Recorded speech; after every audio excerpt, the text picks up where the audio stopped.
Hello everyone, সবাইকে technical analysis হাবের পক্ষ থেকে শুভেচ্ছা।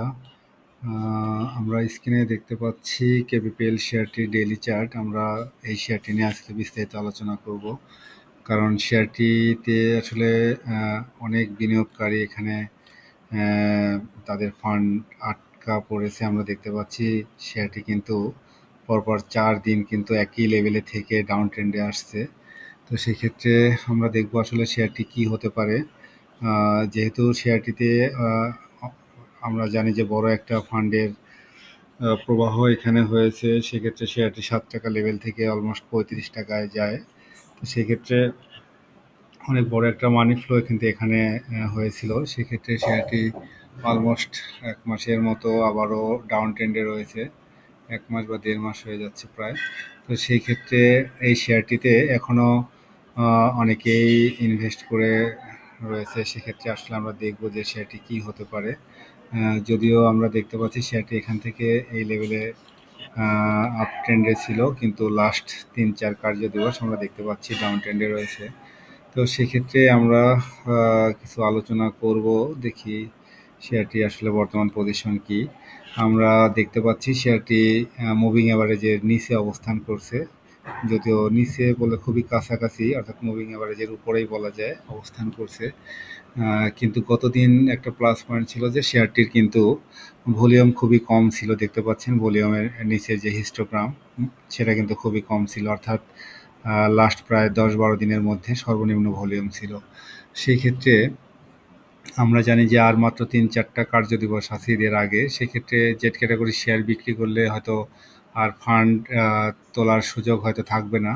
তো সেক্ষেত্রে আশা করা যায় যে রবিবার থেকে এই শেয়ারটি কিন্তু, এই শেয়ারটি না, বিশেষ করে জেড ক্যাটাগরির যে শেয়ারগুলো যেগুলো হয়তো একটু কারেকশন মোডে ছিল, সেগুলো কিন্তু রবিবার বা সর্বোচ্চ সোমবার থেকে কিন্তু ইউটার্ন নেওয়ার সুযোগ রয়েছে। সেক্ষেত্রে শেয়ারটি কিন্তু আশা করা যায় আবার এই লেভেল হয়তো উঠতে পারে, 29 টাকার লেভেলে কিন্তু উঠতে পারে।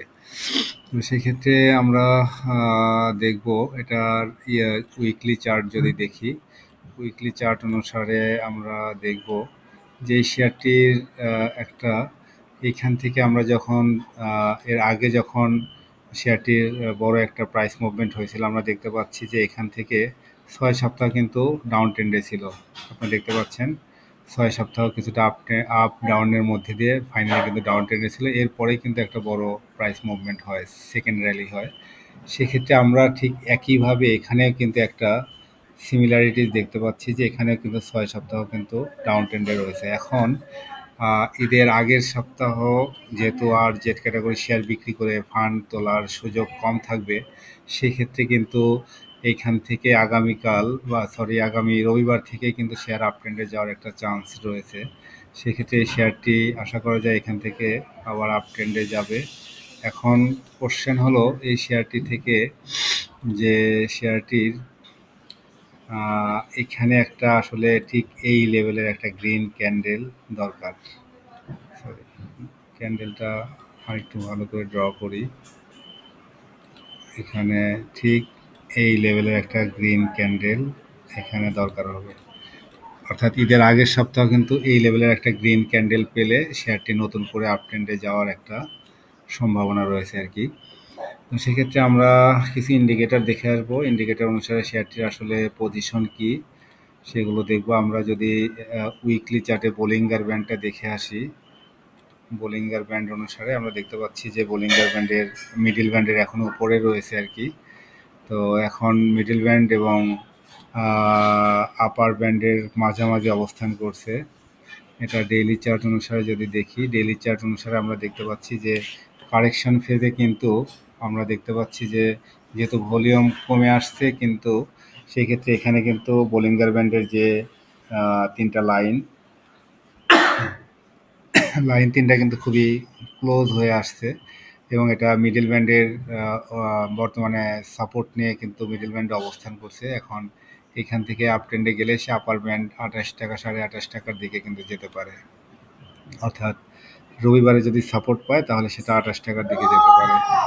এরপরে যদি আমরা ইসিমকো ক্লাউডটা দেখি, ক্লাউড অনুসারে আপনারা দেখতে পাচ্ছেন যে ক্লাউডের যে আপার ব্যান্ড ছিল সেখানে সাপোর্ট নিতে পারেনি, সাপোর্ট না নিয়ে ক্লাউডের মধ্যে অবস্থান করছে এখন। এখন বিষয় হলো যে যদি এখান থেকে সাপোর্ট পায় তাহলে হয়তো সে ক্লাউডের উপরে হয়তো নেক্সট উইকে অবস্থান করলে সে আবারও আশা করা যায় যে উপরের দিকে যাবে আর কি। এরপরে যদি উইকলিতে দেখি, উইকলিতেও অলমোস্ট একই চিত্র। সে ক্লাউডের মধ্যে অবস্থান করছে, তার জন্য ক্লাউডের যে আপার ব্যান্ড 35, এই লেভেলটা তার জন্য খুবই একটা চ্যালেঞ্জিং লেভেল। যদি এই লেভেল ক্রস করতে পারে, অর্থাৎ 35-এর যে রেঞ্জ, এই রেঞ্জটা যদি সে ক্রস করতে পারে তাহলে কিন্তু অনেক বড় একটা প্রাইস মুভমেন্টের আবারও হয়তো সম্ভাবনা দেখা দিতে পারে। অর্থাৎ 35 এখানে তার একটা বড় স্ট্রং রেসিস্ট্যান্ট জোন। এখন দেখার বিষয় হলো প্রথমত 30 এবং 35 এই লেভেলটা ক্রস করে কিনা। এই হলো আসলে কেবিপিএল এর আলোচনা। তো অ্যাকচুয়ালি এই শেয়ারটির আমরা ম্যাকডি যদি দেখি, ম্যাকডি অলমোস্ট ডাউন ট্রেন্ডে রয়েছে উইকলি চার্ট অনুসারে। ডেইলি চার্ট অনুসারে যদি দেখি, ডেইলি চার্ট অনুসারে জিরো লাইনের নিচে অবস্থান করছে, যেহেতু পরপর 3 দিন কারেকশন ফেজে ছিল। তো সেক্ষেত্রে শেয়ারটি তার জিরো লাইনের উপরে যায় কিনা সেটা ডিপেন্ড করবে নেক্সট উইকের উপর। যদিও নেক্সট উইকে আসলে যেহেতু আর মাত্র 3-4টা ওয়ার্কিং ডেজ আছে ঈদের আগে, সেক্ষেত্রে হয়তো জেড ক্যাটাগরি শেয়ার আশা করা যায় যে আর হয়তো কারেকশনে যাওয়ার সম্ভাবনা কম থাকবে। সেক্ষেত্রে দেখা যাক যে আসলে রবিবারে কি হয়। আশা করি রবিবারে পজিটিভ মোডে থাকতে পারে শেয়ারটি, যেহেতু গত দিনে শেয়ারটির ভলিউম অনেক কম ছিল। সেক্ষেত্রে আশা করা যেতে পারে যে রবিবারে হয়তো প্রাইস পজিটিভলি মুভ করতে পারে। আমরা দেখতে পাচ্ছি এখানে কারেকশন ফেজে এসে নিচের দিকে একটা গ্রিন ক্যান্ডেল। তো সেক্ষেত্রে যদি আগামী রবিবারে যদি এখানে একটা গ্যাপ দিয়ে একটা গ্রিন ক্যান্ডেল তৈরি করতে পারে তাহলে আশা করা যায় যে উপরের দিকে যাওয়ার একটা সম্ভাবনা আছে।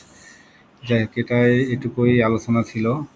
তো এখন তার যে মেইন রেসিস্ট্যান্স 29 টাকা এবং ফাইনালি 35, এটাই হলো এখন তার মেইন রেসিস্ট্যান্স লেভেল। দেখা যাক কি হয়। সবাই ভালো থাকবেন, সবার জন্য শুভকামনা থাকলো।